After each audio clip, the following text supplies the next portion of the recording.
Well, I think the president certainly feels very good about what he has described as a spectacular success, but that success may now be determined by what the next days and weeks look like, with real concerns, not just here, but among the national security and defense community about the potential for retaliation. As my colleague Courtney will get into in further detail, the questions are, is it come in the form of Iran itself? Does it come in the form of Iranian proxies throughout that region? Or, as NBC News is now reporting, we have learned from multiple U.S. officials that Iran sent a private message to President Trump in the days before he gave the final order for those military strikes against Iran's nuclear facilities, that if he took such a step, Iran could respond with terror attacks inside the United States by activating sleeper cells, it says it has within this country. That message, we are told by those officials, those sources, was conveyed to President Trump from an intermediary during his visit to the G7, which took place in Canada less than a week ago. You'll remember the president left abruptly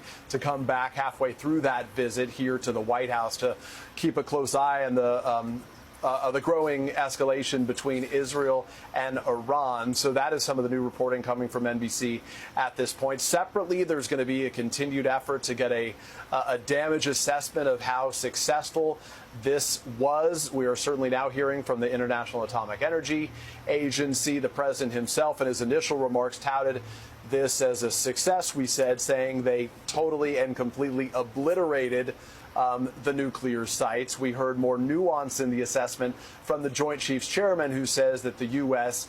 was successful in delivering severe damage and destruction, but acknowledging that it's too soon to say exactly whether or not those sites were, in the president's words, obliterated. And beyond that, there are real questions, Eamon, about whether, in fact, some of the enriched uranium may have been moved to other sites, and what Iran may have moved in advance of these strikes by the United States.